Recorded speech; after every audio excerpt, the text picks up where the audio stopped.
Taiwan को लेकर Taiwan पर युद्ध हुआ तो अमेरिका जापान को काफी नुकसान होगा। चीन से सामना हुआ तो 500 से ज्यादा फाइटर मारे जाएंगे, रिपोर्ट में कहा गया है। अकेले अमेरिका के 400 फाइटर मारे जाएंगे, मार गिराएगा चीन, ये रिपोर्ट में दावा किया जा रहा है। जापानी think tank Sasakawa Peace Foundation की तरफ से एनालिसिस, यानी कि अगर चीन और ताइवान आमने सामने आते हैं तो भले ही अमेरिका उसके साथ खड़ा है, भले ही जापान भी साथ देता हुआ नजर आ रहा है, लेकिन इन्हें बहुत बड़ा नुकसान इसमें झेलना पड़ेगा। पहले हम देख रहे हैं किस तरह से जो अमेरिका है वो लगातार यूक्रेन को अपनी मदद सप्लाईज जो दे रहा है, और ऐसे में काफी हद तक जो अमेरिका के रिसोर्स वो एग्जॉस्ट होते नजर भी आ रहे हैं। इन सब के बीच ताइवान अटैक का वॉर गेम, इसे समझना बहुत ज्यादा जरूरी है। आपको हम दिखाते हैं अगर युद्ध हुआ तो किसे कितना नुकसान होगा, यह समझना बहुत जरूरी है। अमेरिका, जापान, चीन और ताइवान, ये कंपैरिजन इस वक्त आपके सामने है। फ्रीडम ऐप से सीखकर क्या आप मोमबत्ती बनाते हैं? अगर ऐसा है तो आप अपनी मोमबत्तियों को 1 करोड़ फ्रीडम ऐप के जो ग्राहक हैं उन्हें बिना किसी खर्चे के आप उसे बेच सकते हैं। वॉरशिप की अगर बात करें तो अमेरिका के पास 19 है, जापान के पास 15, चीन के पास 156 सबसे अधिक, और ताइवान के पास 18। अब आप यहां पर देखें फाइटर जेट की संख्या की अगर हम बात करते हैं तो यहां पर अमेरिका के पास संख्या सबसे ज्यादा 400, जापान के पास 144, चीन के पास 168 और ताइवान के पास है 200। और अब अगर हम और आगे से बढ़ते हैं 2026 में हमले का अनुमान लगाकर जो गणना है वो की गई है। सासाकावा पीस फाउंडेशन का जो एनालिसिस है वो सामने आ रहा है, और इसी के आधार पर जो एक कंपैरिजन है वो भी सामने रखा गया है इन सभी देशों की ताकत का, और कौन किसके सामने कैसे खड़ा हुआ। और इस वक्त सीधा हम रुख करते हैं ताइवान का। ताइवान से इस वक्त सुरभि हमारी सहयोगी जुड़ी हुई है, लाइव आपको देखे नजर आ रही है। सुरभि, इस वक्त आप कहां पर मौजूद है और क्या आप देख पा रही, क्योंकि आप खबर ही आ रही है कि ताइवान के सैनिक अमेरिका जाएंगे ट्रेनिंग के लिए, क्या होता हुआ आपको नजर आ रहा है वहां पर?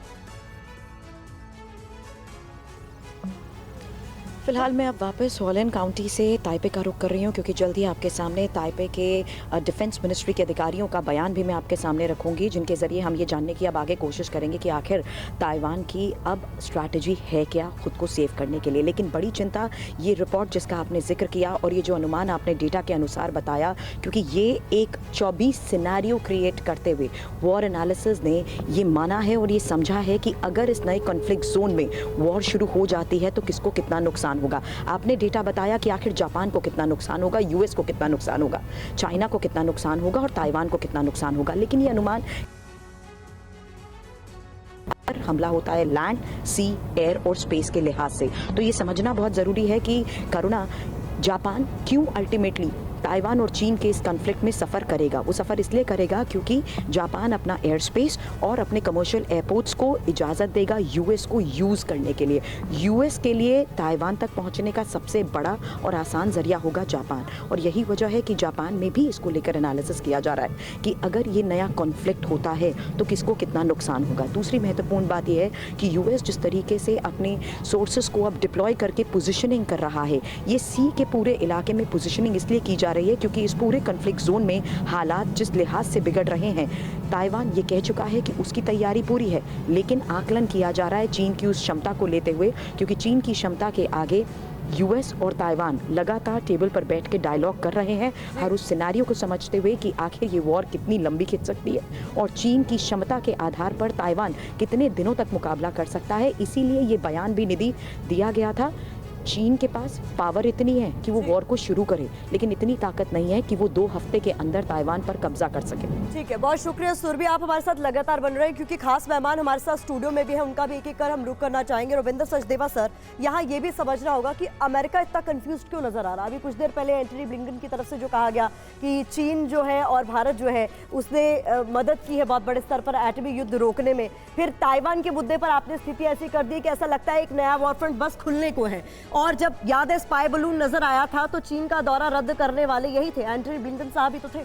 तो इतना कंफ्यूजन किस बात का? कोई कंफ्यूजन नहीं है, बहुत क्लैरिटी है अमेरिका को।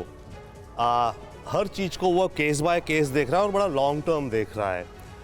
जहाँ तक चाइना की बात है, डेफिनेटली यस, अभी आप कह रही हैं कि ताइवान के सोल्जर्स अमेरिका जा रहे हैं ट्रेनिंग में, उसके अलावा एक जो बड़ी बात हुई है, अभी तक करीब 40 या 50 American marines training in Taiwan देते थे, अब वो नंबर बढ़ा के 200 कर दिया गया है अभी, ताकि इन ताइवान भी ट्रेनिंग बढ़ रही है।